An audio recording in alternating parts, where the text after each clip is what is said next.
força dos nossos queridos que estão aqui agitando, a gente pode sentar aqui, com licença. Né, Júlio?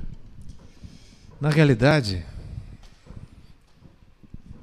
o mestre, boa noite a todos que estão nos assistindo, de casa, acompanhando, de qualquer lugar, porque todo lugar tem alguém que gosta de poesia. Ainda bem, né? De Cassiano, de outros tantos poetas. É nossa alegria de mandar uma boa noite a todos que estão nos acompanhando, daqui do teatro, poetas que estão aí, que eu conheço, que aprecio muito, o pessoal da Fundação, Álvaro, Tom, muito obrigado pelo carinho, pela qualidade do trabalho, mas o mestre em Cassiano aqui é Júlio Toboni. Júlio, com você. Ainda estou longe de ser um mestre, mas a gente se esforça. Eu acho que é inclusive uma tônica que a gente vai dar hoje na nossa conversa, né? Sobre esse esforço que existe para tentar se resgatar tanto a obra quanto a vida de um poeta da envergadura do Cassiano Ricardo. Eu agradeço imensamente à Fundação Cultural e principalmente ao meu amigo, o Carlos Abranches, meu colega de jornalismo, colega de profissão, colega da universidade, que demos aula juntos. Eu como repórter do Jornal Estado de São Paulo, o Abranches como repórter da Globo, vivemos em muitas coberturas, muitos anos seguidos, né? E hoje tendo essa possibilidade de a gente conversar sobre literatura. Eu acho que o Abranches é uma figura conhecida nacionalmente. Além de jornalista formado, diplomado, também tem um curso de filosofia, tem um curso de música, é músico profissional, o que facilitou e muito também a construção desse documentário que vocês vão assistir, que eu imputo um dos melhores, ou o melhor, já feito sobre Cassiano Ricardo. Muito bem. Esse documentário completou 15 anos de exibição. Completa 15 anos esse ano, e o livro que eu lancei, A Flauta que Me Roubaram, completa os seus 20 anos. Então, vamos bater um papo sobre Cassiano Ricardo a partir do documentário que vamos ver agora, né? Exatamente. E depois do documentário a gente conversa, lançando sementes para, quem sabe, em 2022, transformar isso daí numa matéria que seja acessível aos nossos alunos das escolas de São José dos Campos, para resgatar e consolidar a memória de Cassiano Ricardo. Podemos ver então, né? Vamos lá.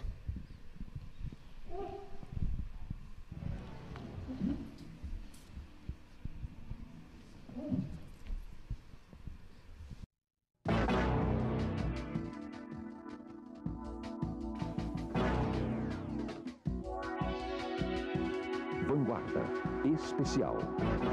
Cassiano Ricardo Leite, nome de batismo.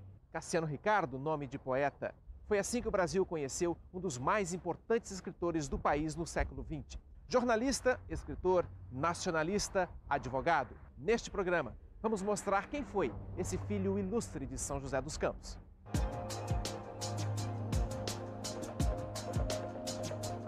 Foi na capital fluminense em 1937, na Academia Brasileira de Letras, que o escritor colocou definitivamente o próprio nome na história da literatura nacional.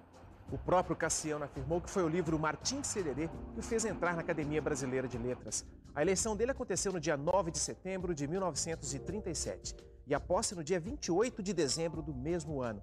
Foi nesse dia que, pela primeira vez, Cassiano Ricardo sentou-se como imortal das letras nessa cadeira aqui, a de número 31. Cassiano foi o autor da proposta de que os próprios colegas pudessem indicar os candidatos a fazer parte da academia. Foi assim que ele pôde convidar outro escritor da região, Monteiro Lobato, para disputar uma vaga. Mas o criador do Sítio do Pica-Pau Amarelo não aceitou. Resposta do Lobato: eu só entro na academia depois que puserem o Getúlio de lá para fora a pontapés. Não era uma questão pessoal, era uma questão política. Getúlio, naquele momento, encarnava o fim da liberdade de expressão, que era tão cara para Monteiro Lobato. A antiga cadeira do autor de Marcha para o Oeste, escrito em 1940, é ocupada atualmente pelo gaúcho Moacir Scliar. Eu admirava, muito antes de entrar na academia, muito antes, né, de escrever, desde os bancos colegiais, né, a gente já lia e admirava Cassiano Ricardo. O diretor da biblioteca da ABL, Luiz Antônio de Souza, trabalha na academia há 34 anos. Ele conheceu Cassiano em 1972, 2 anos antes da morte do poeta. Cassiano, lamentavelmente, em fim de vida, tinha uma figura não muito... Velhinho, já mais velhinho. Já caído, com poucos cabelos, também, caminhava lentamente, vinha... Há quem dissesse mesmo que ele vinha quase que a pé lá do Santos Dumont até aqui a academia, que é uma boa estirada. Vinha para as sessões normalmente. Caminhar por essas salas, folhear os livros que pertenceram aos maiores escritores brasileiros, conviver com grandes autores da literatura nacional. Cassiano Ricardo passou 37 anos da vida convivendo com a Academia Brasileira de Letras e ele conquistou o seu próprio espaço aqui, nessas estantes. Uma obra que está guardada na memória dos amigos. O escritor alagoano Ledo Ivo guarda até hoje o livro em que Cassiano escreveu, em 1960, uma dedicatória, dizendo que gostaria de ver o colega na Academia Brasileira. Ledo só passou a integrar o grupo de poetas imortais 26 anos depois, em 1986. Ele conviveu durante 20 anos com o poeta joseense. Eu diria que foi uma vida bela, rica, né? Proveitosa, né? E um exemplo de uma grande fidelidade à poesia, de uma grande fidelidade à literatura, de um grande amor pelo Brasil. Ele celebrou muita tecnologia, não é verdade? E o Vale da Paraíba hoje é a capital brasileira da tecnologia, das invenções. Já na Academia Paulista de Letras, na década de 50, Cassiano também marcou presença com sua vontade de criar novidades e abrir espaço para a poesia e os poetas. Nesta foto, entre os acadêmicos paulistas, o escritor vale-paraibano Monteiro Lobato participa da reunião. Foi nessa época que Cassiano criou o Clube da Poesia. Não só ele foi um grande poeta, mas ao dar os contornos da poesia brasileira, a partir de 48, quando presidiu o Clube de Poesia, ele, na verdade, foi gerador de inúmeros poetas e se pautaram e ganharam dimensão nacional. O atual presidente da Academia Paulista de Letras, o jurista Ives Gandra, também foi presidente do Clube de Poesia. Ele reconhece em Cassiano um poeta que o tempo não vai apagar. Cassiano, em nível de Academia Paulista de Letras, em nível da história da poesia no Brasil, é daquelas figuras que daqui 200, 300, 400 e 500 anos serão sempre lembrados como um grande poeta brasileiro. Eu fico pensando assim, que ao entrar na academia, ao ocupar a cadeira que o Cassiano Ricardo ocupou, eu passo a me integrar numa corrente histórica, né, mostrando que mesmo a academia, né, que muitas pessoas consideram assim uma instituição de elite, né, na verdade ela é profundamente democrática, ela reuniu as vozes mais discordantes deste país na cultura. Exatamente essa síntese, né, que a academia foi capaz de fazer é o que eu lembro, né, quando eu penso nesse antecessor que eu tive para minha honra, que foi Cassiano Ricardo.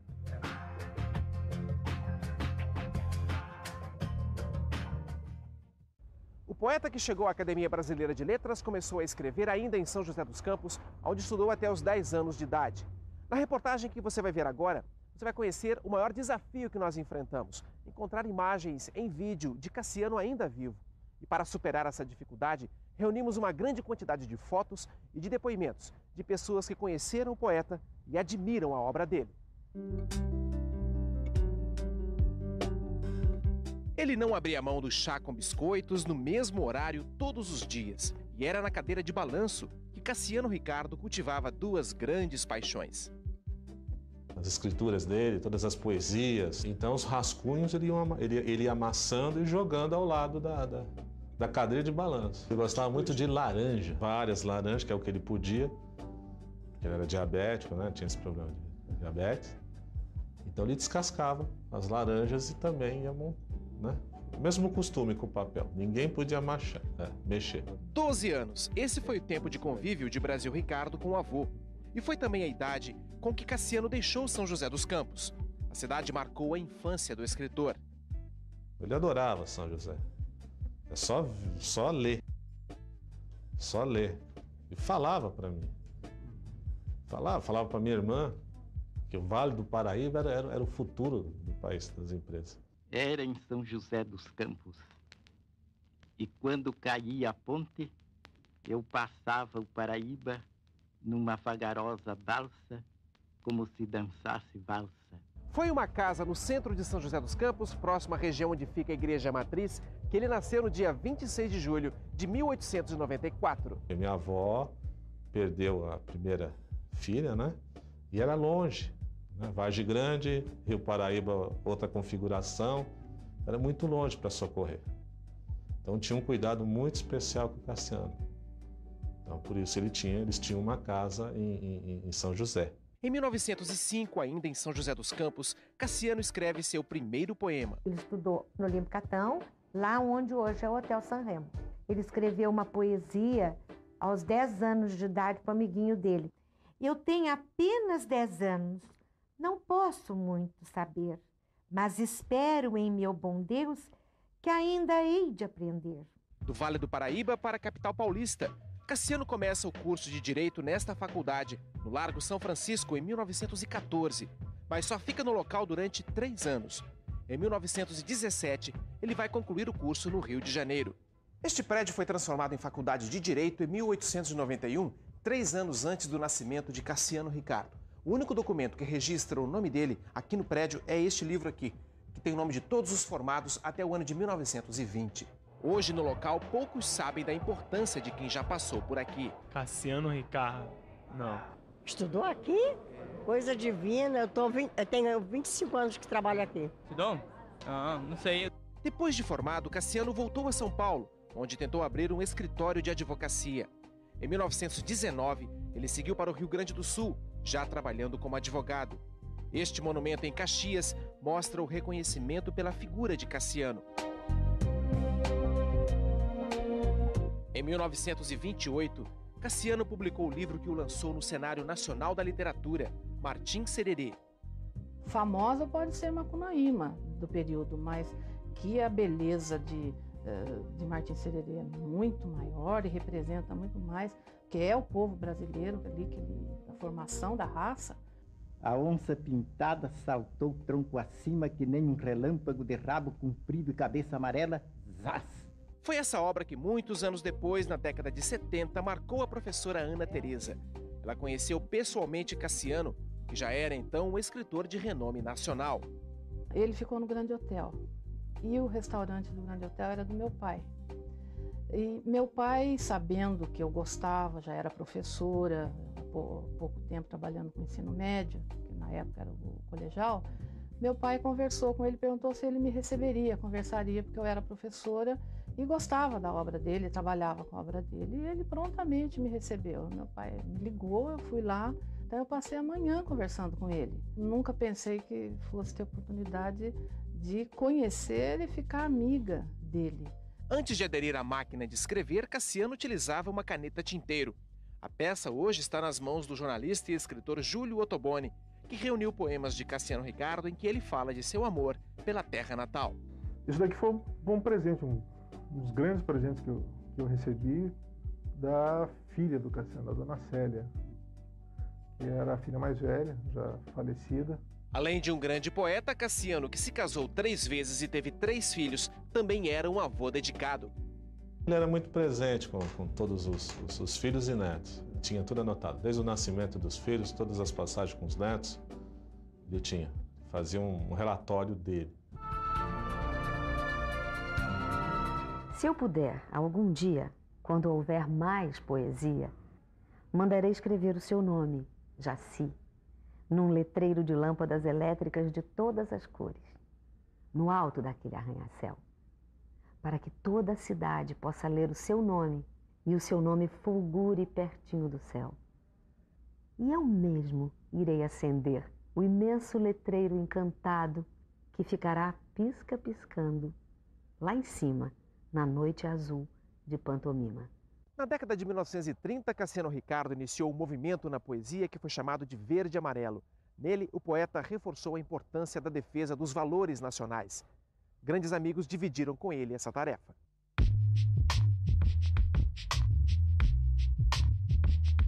No final dos anos 30, Cassiano assumiu a editoria de Amanhã, jornal que pertencia ao governo.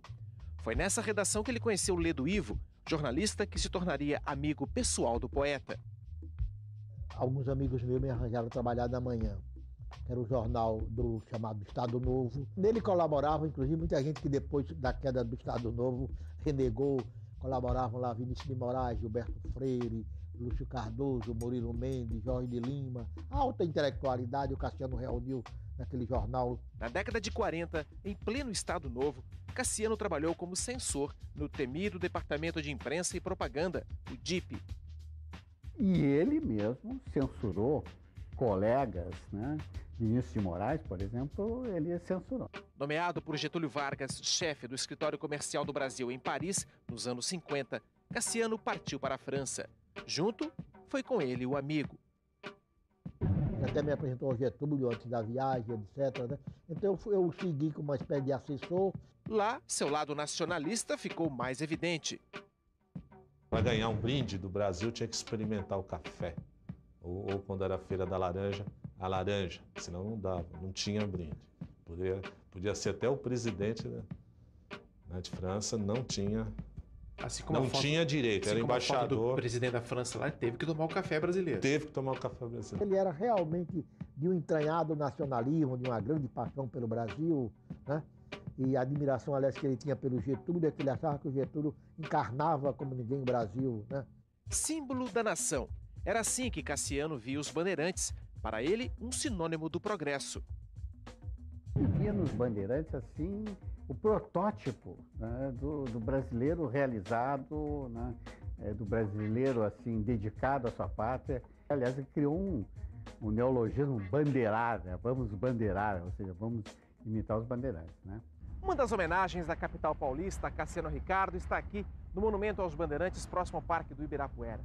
Nele está escrito o trecho de um poema de Cassiano, que diz assim: glória aos heróis que traçaram o nosso destino na geografia do mundo livre. Sem eles, o Brasil não seria grande como é. O monumento foi concluído em 1954. Nele, o autor Victor Brecheret revela a influência que a leitura de Martim Sererê teve na sua obra, onde ele retrata os desbravadores do interior brasileiro, índios, negros e brancos. E assim, esmagada a cabeçorra azul da última légua, o Brasil ficou sendo o que é hoje.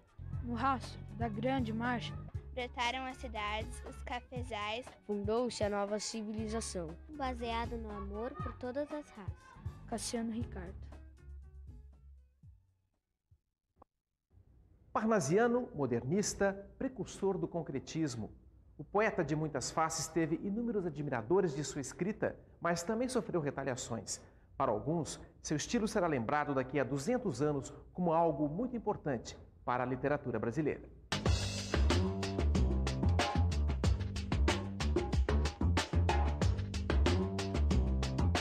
Na década de 50, apontado como conservador por modernistas como Mário de Andrade, Cassiano viu nos poetas mais jovens a chance de experimentar novos estilos literários.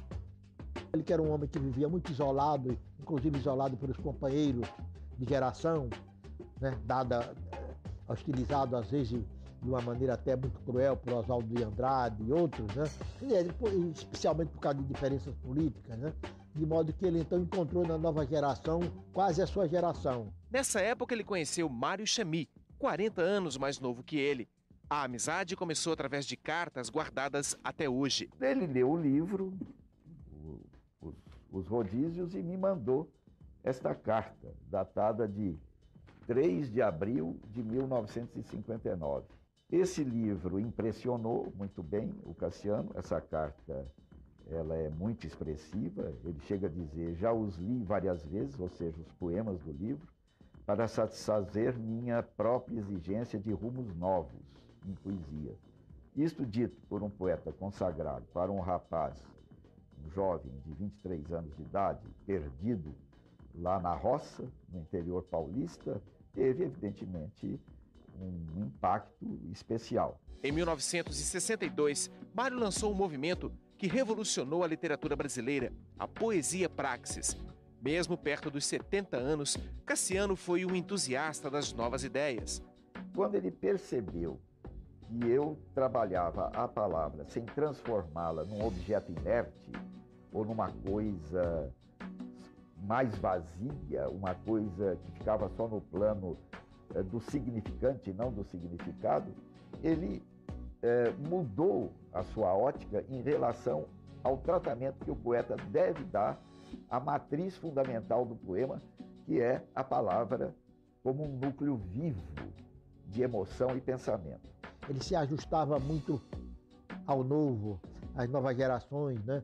A experiência com os poemas visuais concretistas está presente em Translação, escrito por Cassiano no livro Jeremias Sem Chorar, de 1964. Quando ele morreu, já com quase 80 anos, super atualizado, passando por todas as fases. Sim, ele tem poesias chamadas Avant la Lettre, que é a serenata sintética, que ele fez antes do concretismo. É um poema com 6 palavras, mais as 2 do nome, do título, são 8 palavras do poema antes do concretismo.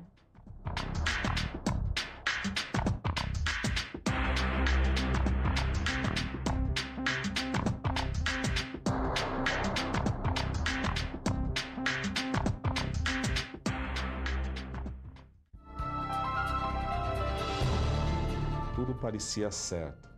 O horizonte estava perto. Havia erros nos votos, mas a soma estava certa. Deus escrevia direito por pequenas ruas tortas. A mesa era sempre lauta, misto de sabiá e humano. O meu vizinho acordava tranquilo, tocando flauta. Era em São José dos Campos. O horizonte estava perto. Tudo parecia certo, admiravelmente certo. A poesia de Cassiano Ricardo sempre foi considerada musical. Artistas se dedicaram a estudá-la para transformar os versos em peças de teatro e canções. Pelo menos 3 reuniões semanais. Era esse o ritmo de encontros que Cassiano tinha com os poetas concretistas na década de 60. O escritor joseense também era procurado por vários músicos de vanguarda. O jovem maestro Júlio Medalha não perdia um encontro. Nas décadas seguintes, ele acabou se consagrando como um dos regentes mais conhecidos do Brasil.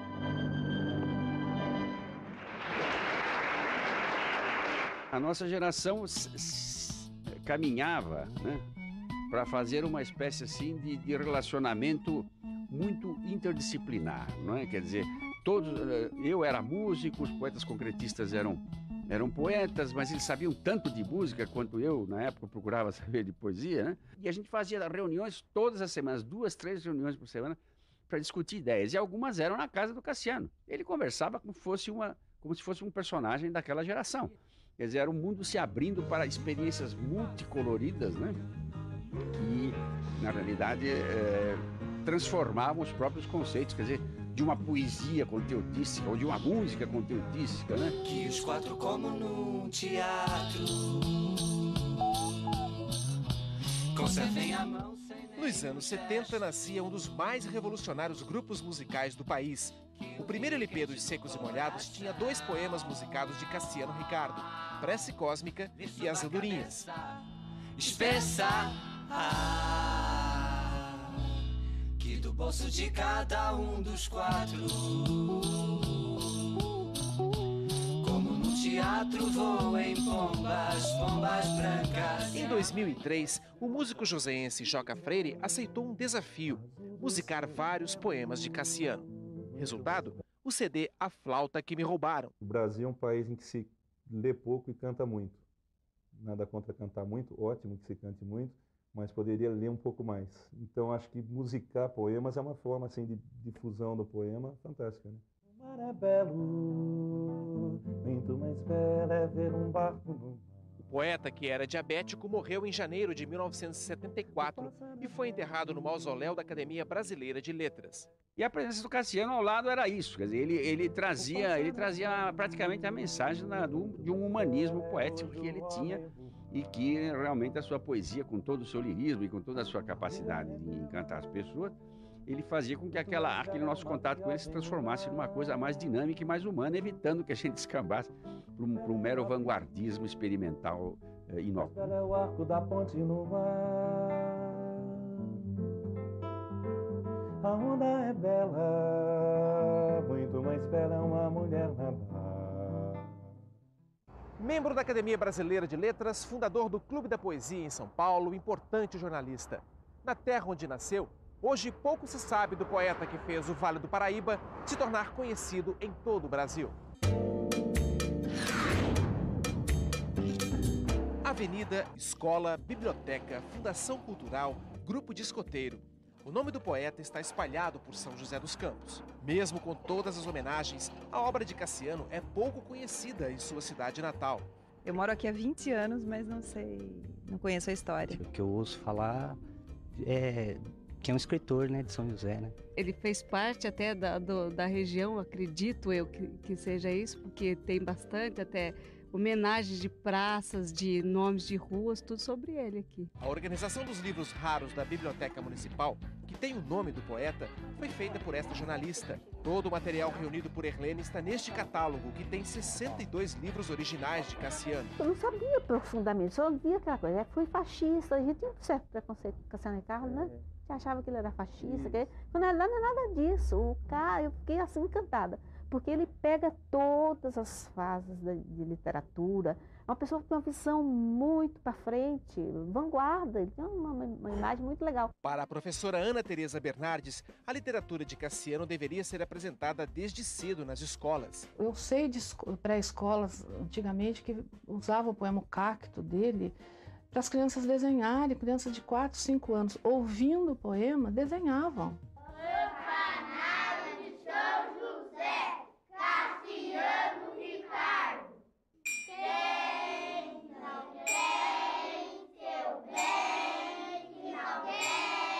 Não só nas questões de poesias de amor, mas também na questão da importância dele na literatura brasileira, da sua escrita diferente, dos poemas em que ele utilizava os desenhos, né?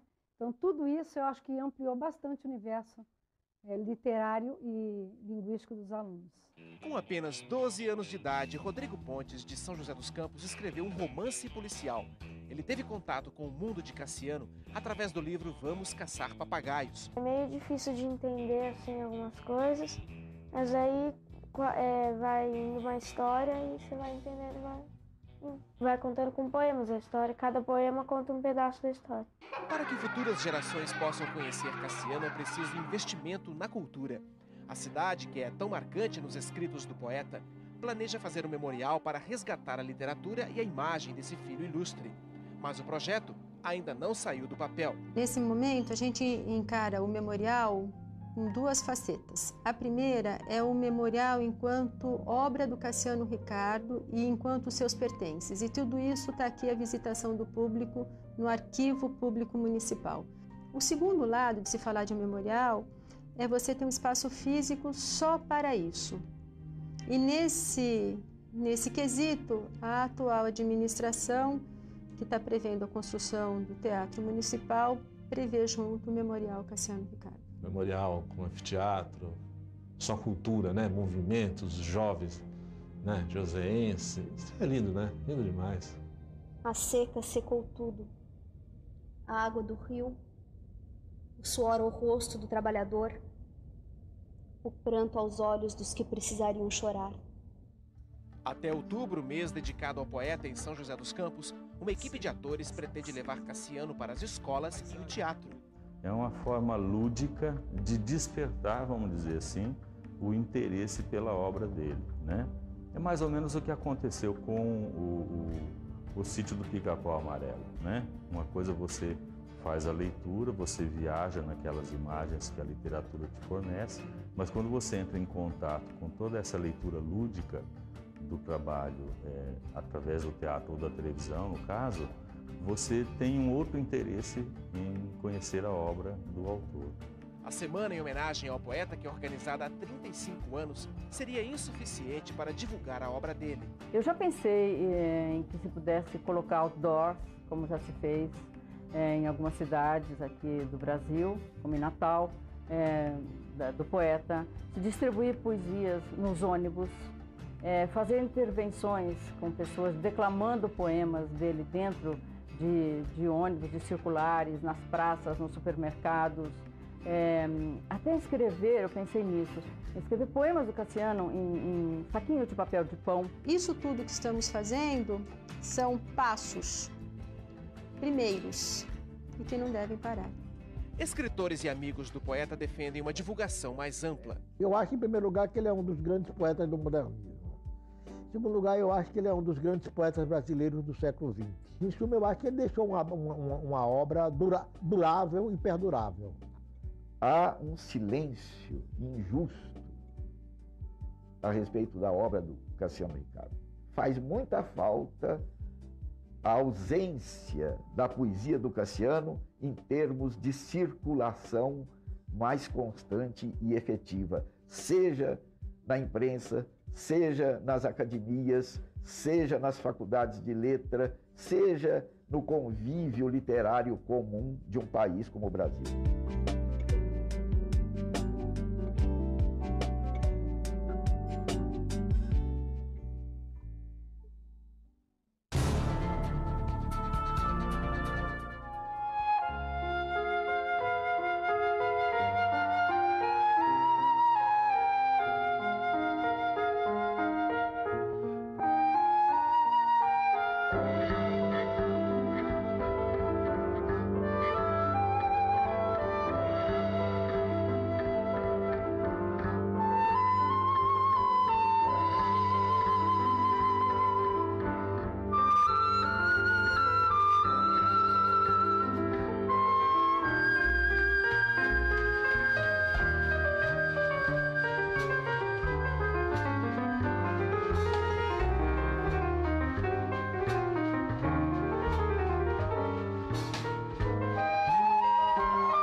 Obrigado. E a gente agradeceu também a TV Vanguarda pela gentileza. Sem dúvida.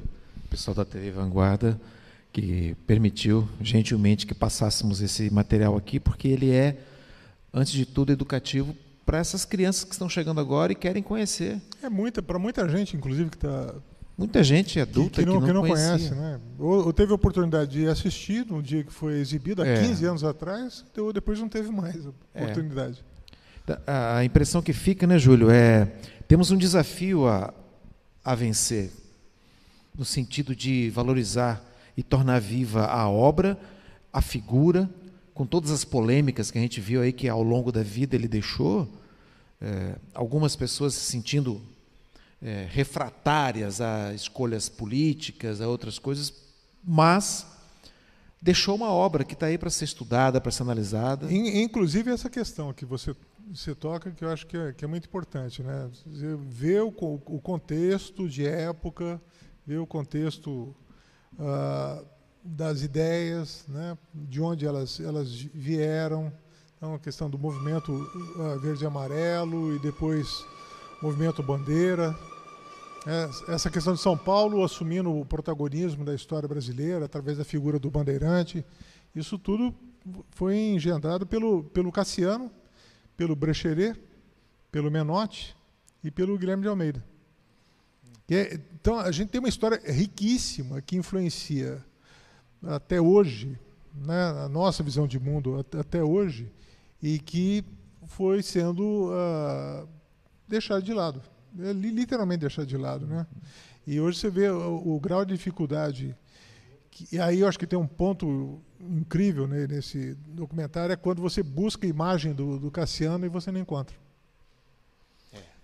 Duas questões. Pela falta de registro, de sensibilidade de ter registrado na época, né? E tem uma outra questão. Ele não gostava de ser fotografado e consequentemente, ser filmado. E o que se teve, provavelmente, se perdeu também. E algum texto narrado, né? Ainda bem que temos a voz dele, né? Ainda bem que tem. Mas olhando para o tempo de 15 anos atrás, eu estava lembrando aqui, o Ledo Ivo, ele morava ali bem perto do Palácio do Governo, em Laranjeiras, no Rio de Janeiro, na capital. Ledo Ivo morreu em 2012, morreu na Espanha, morava na Espanha na época. O Mário Chami, que morava pertinho da Alameda Santos, que é uma paralela à Avenida Paulista. Exatamente. Morreu em 2011. E o Mário Chami morava num apartamento grande e ele falou assim, eu falei, poxa, o senhor é um escritor tão conhecido, tão importante para a literatura brasileira, criador da poesia Praxis, tão participativa com Cassiano Ricardo. Eu não vejo muitos livros na sua casa. Ele falou assim, então vem cá. Ele abriu a porta, eu achei que ele ia me mandar embora. Ele me levou para o apartamento da frente, ele alugou um apartamento da frente só para colocar os livros dele. Tinham 5.000 livros lá. E caminhando lá dentro pela casa, eu me perdi nos livros de Mário Chami. O Moacir Scliar, eu fui ao Rio de Janeiro gravar na Academia Brasileira numa quinta-feira. O Moacir Scliar, marquei com o Moacir Scliar no começo da tarde. Ele chegou no aeroporto de Santos Dumont, foi direto para a academia e me deu uma entrevista sentado ali na cadeira de Cassiano Ricardo, cadeira 31. Moacir Scliar morreu também, um grande escritor gaúcho, um grande médico gaúcho que fez textos fantásticos, sobretudo textos de pesquisa psicológica. Ele lançou livros brilhantes sobre temas psicológicos que interferem na saúde humana, da saúde psicológica das pessoas, como a culpa, por exemplo. Ele escreveu um livro, Os Enigmas da Culpa, escreveu vários outros pela RPM, editora gaúcha, exaltando a figura, falecido também. Eu lembro que no dia lá eu encontrei outros 4 ou 5 que já morreram. Ele falou, esse povo está tudo velhinho demais da conta, né? Quem não morreu foi Martim da Vila, estava lá também tomando chá das 5 da quinta-feira com o pessoal de lá. Martim da Vila querendo cavucar uma vaga na Academia Brasileira, até hoje não conseguiu. Mas ele é um pesquisador da cultura, da relação entre a cultura brasileira e a cultura africana. Então ele quer esse lugar. Talvez vá chegar depois dos 80, ele consegue alguma coisa. Né? Tem uma história sua que eu acho muito interessante, ligada a esse documentário, que é a sua conversa com o Ney Matogrosso. Eu gostaria que você relembrasse. Ney Matogrosso, perguntei para Ney Matogrosso, numa entrevista que tive a oportunidade de fazer com ele, veio fazer um show em São José. Ney Matogrosso, eu perguntei a respeito da obra, desse disco, das cabeças acho que a capa mais genial que eu já vi de um disco. Conhecido como O Banquete. Foi esse daí, O Banquete dos Secos e Molhados. Né? E ele fala assim, olha, realmente Cassiano era muito, muito marcante na época. Ele faltava um ano para ele morrer, né? O disco foi lançado em 73, Cassiano faleceu em 74. Janeiro, 14 de janeiro.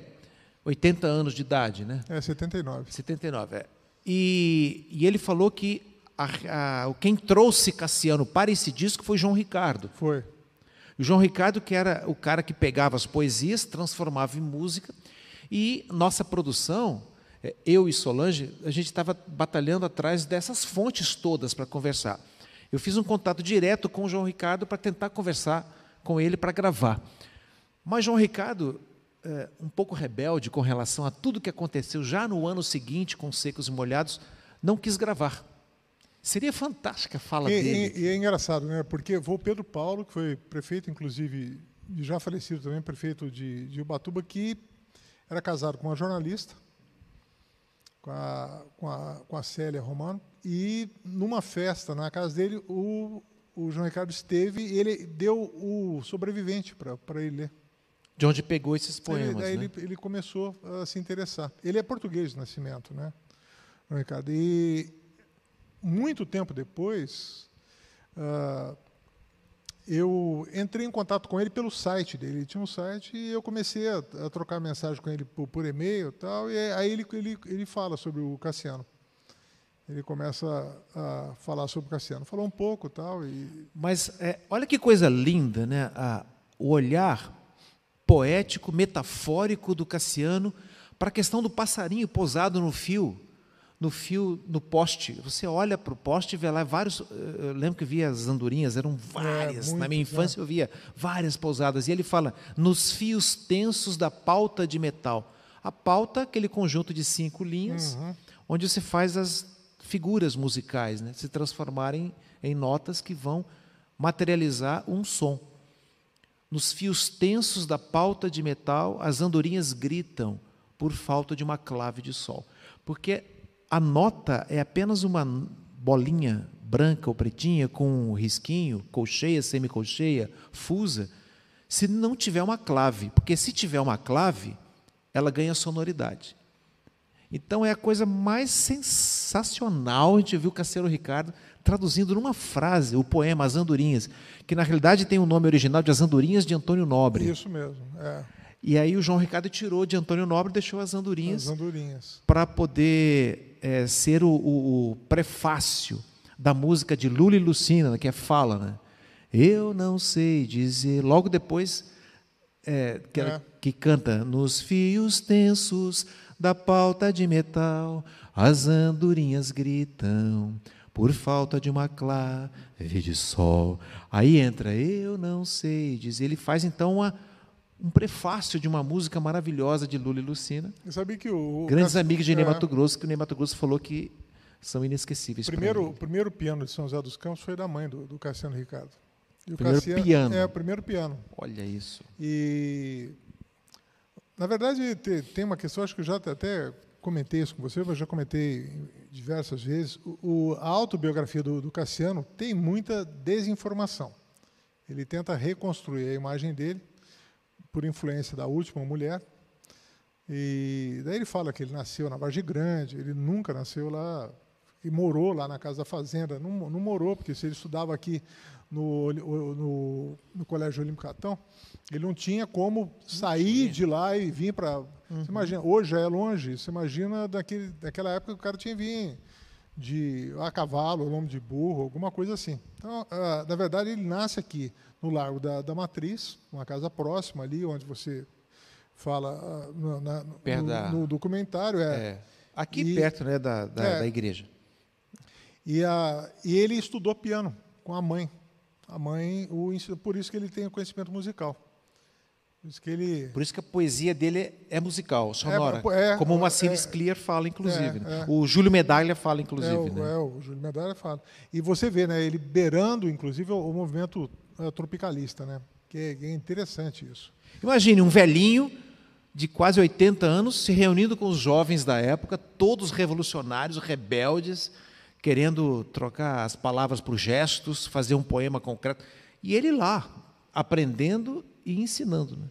Imagina que situação, que cenário. É o que o Júlio Medalha fala nessa entrevista que ele me deu aqui no Parque da Cidade, quando esteve por aqui. E o neto dele, o Brasil Ricardo, me deu entrevista em Bragança Paulista, onde ele mora até hoje. Exatamente. E eu acho essa entrevista sua com o Júlio Medalha espetacular. Eu não conhecia essa atuação do Cassiano junto a esse pessoal que é já do pós-modernismo, né? Eu sei que no livro que eu estou preparando, que o Cassiano Homem Plural, tem algumas dificuldades, que são as dificuldades de você conseguir informação do Cassiano. Ele é uma série de recortes de pessoas que tiveram contato com o Cassiano, pessoas ilustres ou não, né? E elas falando sobre a figura dele, né, a experiência que elas tiveram com ele. Para minha surpresa, o Ferreira Goulart se negou a falar sobre o Cassiano. E esse livro começa, o embrião desse livro eu vou pela Gazeta Mercantil, quando eu era repórter do jornal, para Manaus, e encontro na boca da madrugada o Tiago de Mello, o poeta Tiago de Mello, num restaurante do hotel. Me apresento, falo sobre o Cassiano. Quando falo sobre o Cassiano, os olhos do Tiago de Mello brilharam, ele me convida para jantar com ele. Eu levei o gravador e gravei a conversa. Ele rasgou elogios ao Cassiano e disse que ele e o Ferreira Goulart, que os dois, o Tiago de Mello e o Ferreira, eram muito amigos, são contemporâneos na época de poesia, levavam as poesias deles no jornal, na redação da manhã, para o Cassiano opinar. E o Ferreira Goulart, por algum motivo, que eu imagino que seja motivo político, ele se nega a me dar a entrevista. Tiveram alguns outros também que não quiseram falar sobre a figura do Cassiano. Mas o Ferreira foi emblemático. Ele falou assim, eu não o conheci. Ferreira Goulart falou Ferreira isso. falou isso. Eu não o conheci. Lá aqui no Festival da Mantiqueira. Gente, imagine imagine o impacto da figura de um homem que incomodou tantos outros poetas, por causa dessa postura política, para alguns muito reacionária, mas, ao mesmo tempo, com uma visão de futuro que o fez antecipar o concretismo com alguns poemas, como a professora falou, exatamente. E participar da poesia Praxis nos anos 60, que o Mário Chamy falou, que ele era um entusiasta dessa proposta do Mário Chamy, um menino de 20 e poucos anos, e ele estimulando o Mário Chamy a fazer, e ele fazendo também poesia desse jeito. Ou seja, era um homem que tinha uma visão do presente, contestável, criticável, como muitos fizeram, mas tinha uma visão do futuro que o fez, conforme falou Ledo Ivo, né? O poeta Ledo Ivo, o fez marcar o tempo dele para sempre. O interessante é que você não tem a crítica em cima da obra poética do Cassiano. A crítica vem exatamente no intervalo de 15 anos que ele trabalha ali junto com o Estado Novo. Né? Ele trabalha exercendo a função de jornalista. Ele, na verdade, foi o Getúlio. Ele é contra o Getúlio, é um inimigo do Getúlio Vargas, inclusive. Fez severas críticas ao ingresso do Getúlio na academia. E o Menotti e o Cassiano foram chamados pelo Getúlio Vargas. Eles vão até o Rio de Janeiro e o Cassiano vai muito temeroso, inclusive, de ser preso. E aí o Getúlio tem uma conversa longa com o Menotti e Del Pique e com o Cassiano, inclusive explicando vários posicionamentos que ele tinha tomado. E o Menotti praticamente já adere à ideia do Estado Novo. E o Cassiano, eles voltam de trem para São Paulo e o Menotti vem na cabeça do Cassiano. O Cassiano tinha que aceitar e que era exatamente para assumir a direção do jornal Amanhã. Quando o Cassiano assume o jornal Amanhã, ele leva com ele diversos opositores do Getúlio, vários comunistas e anarquistas. Inclusive, o emprego do Vinícius de Moraes na imprensa foi o Cassiano que deu. Só que tinha um problema que o Vinícius não trabalhava. Então, as pautas que o Vinícius pegava, ele não fazia. Aí o Cassiano, para não mandar o Vinícius embora, e o Vinícius já era ligado ao Partido Comunista, tá? Eles passam o Vinícius de Moraes para a editoria de cinema. E aí que vai surgir o Orfeu da Conceição. E tem várias ligações, né? Quando você pega E quando é que vai sair seu livro, Júlio? Eu espero que saia o ano que vem. Vamos ver. Essa coisa de se autofinanciar é complicada, viu? Seria sensacional termos o livro de Júlio Tobani ano que vem, ano do centenário do movimento modernista. Eu espero concluir. Na biografia do Sérgio Cabral sobre o Tom Jobim, tem uma passagem muito interessante. O Tom ia para Copacabana, tal, com uns amigos, e todo o final de tarde eles se reuniam e declamavam vários poetas, e um dos poetas que era permanentemente declamado pelo Tom e por esse grupo era o Cassiano Ricardo. Então, você vê que não tem rejeição ao Cassiano. O período dele, e inclusive o trabalho de prosa dele, o trabalho que ele passa a fazer a defesa do Estado Novo. E quando ele escreve Marcha para o Oeste, que na verdade é uma obra inferior ao Brasil no original, é quando ele cria a figura do bandeirante, ele faz com que o foco da história do Brasil, né, do discurso da história, saia do Rio de Janeiro e passe para São Paulo. Por isso que ele reescreveu 6 vezes o Martim Sererê. Agora, uma curiosidade que eu tenho, eu tive várias dificuldades ao longo de mais de 30 anos em levantar informação sobre o Cassiano. Quais foram as suas grandes dificuldades em relação ao Cassiano? Eu fui atrás de alguns pontos, né? Eu fui na Academia Brasileira de Letras, inclusive pesquisei o site da Academia agora, nos últimos tempos, para ver como é que estava a manutenção dos dados a respeito de Cassiano. Mas, na época, a resistência maior foi na área da música. O João Ricardo não quis de jeito nenhum falar, não por causa do Cassiano, mas por causa da relação tumultuosa que ele tem com os outros membros, João Conrad, Ney Mato Grosso. Quando eu perguntei de João Ricardo, perguntei desse disco para o Ney Mato Grosso, ele ficou muito reticente, exatamente para se desvincular daquela imagem do Ney todo maquiado, né?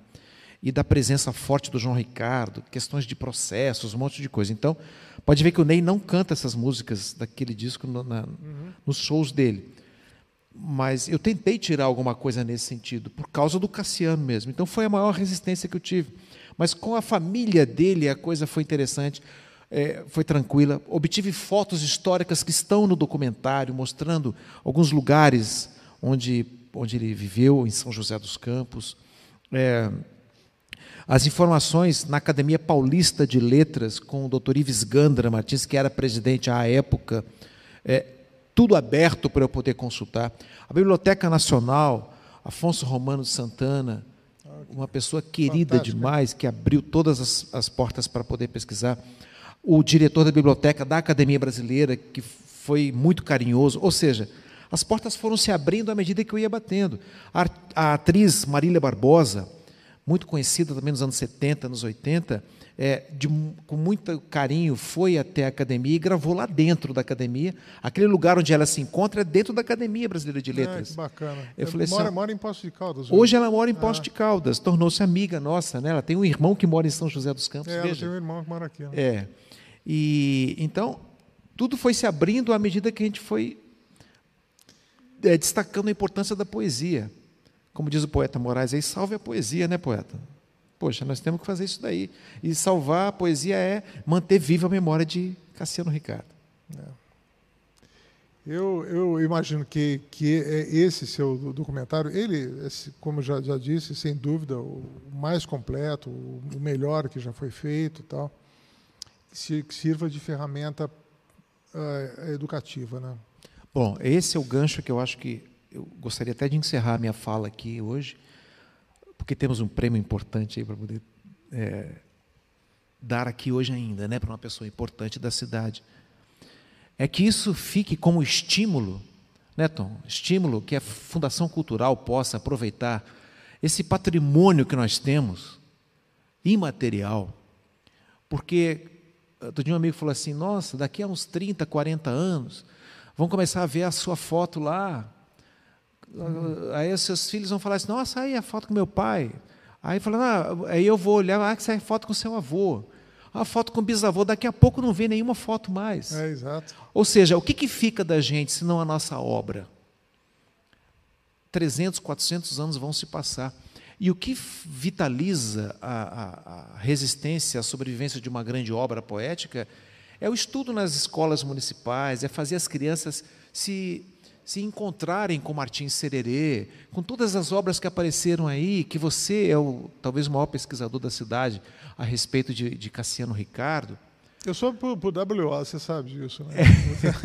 A Dirce Araújo, olha que coisa maravilhosa, né, Zenilda? Dirce Araújo falando aqui para nós, Antônia Varoto, que levantou essa bandeira de Cassiano durante tanto tempo na Fundação Cassiano, todos os outros presidentes da Fundação que trouxeram essa memória. Ou seja, esse é o nosso desejo, que a cidade mantenha nas escolas, desde lá, a educação básica, a convivência com os personagens, de uma maneira lúdica, musical, declamada, nos ônibus, circulando, aparece lá um artista. Quantos artistas precisam de trabalho na cidade? Por que não fazê-los reviver Cassiano, os personagens de Cassiano, nos pontos de ônibus, nas praças? É uma forma muito nobre de valorizar a nossa história, que está viva em cada página da obra de Cassiano Ricardo. Eu gostaria de fazer uma última pergunta para você, para a gente encerrar. Você é nascido em Juiz de Fora. Juiz de Fora, Minas Gerais. Mora na região pantaneira? Sim, morei na minha infância inteira, lá na região do Mato Grosso do Sul, na fronteira com o Paraguai. Pantanal. Mas...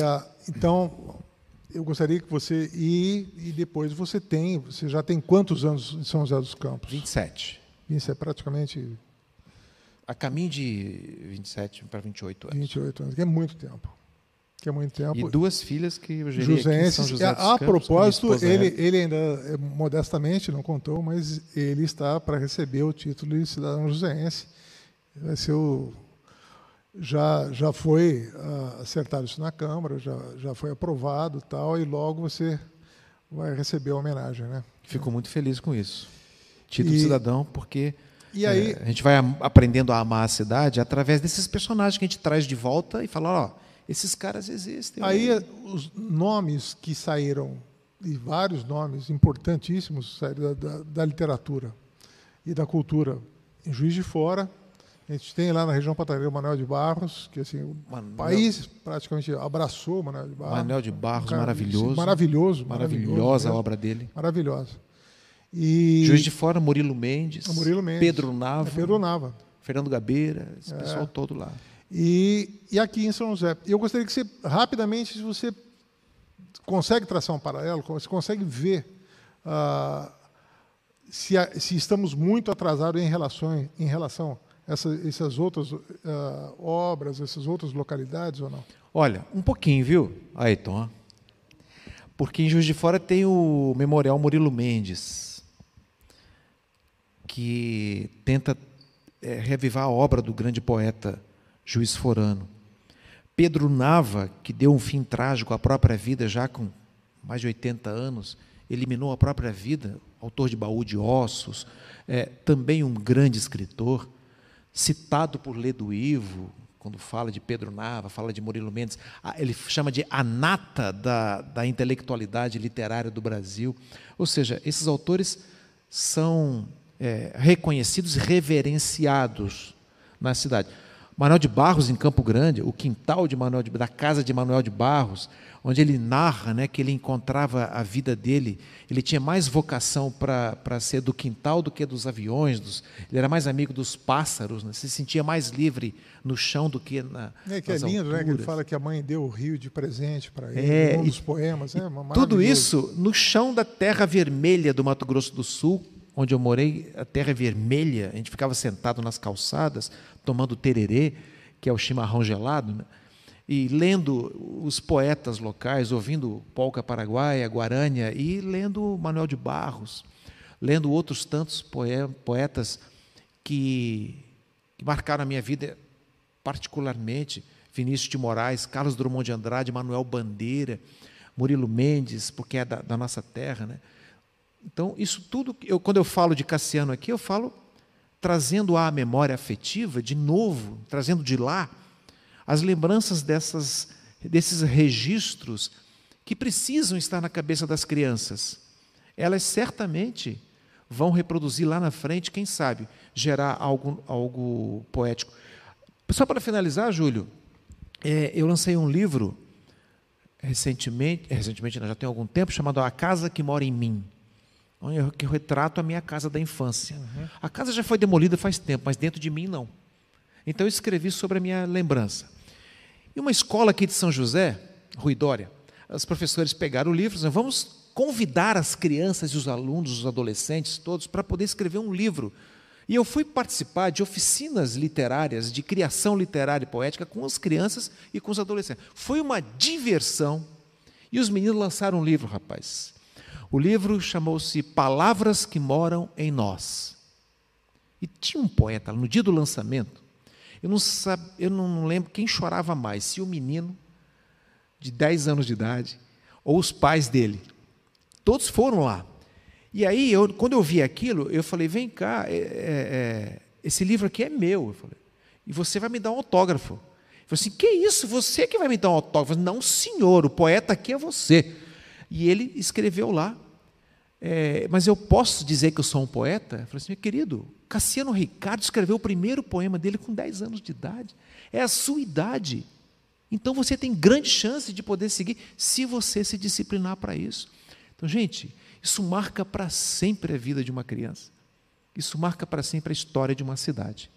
E as pontes para que isso ocorra somos nós. Aqueles que podemos pegar o talento de um grande gênio da literatura e colocar no coração e na mente de uma criança. Somos nós, com a televisão, com o documento histórico que você pesquisa e com a gente, que não deixa a poesia morrer. É isso. Muito obrigado pela companhia nessa noite. Obrigado, Júlio. E parabéns pela obra, hein?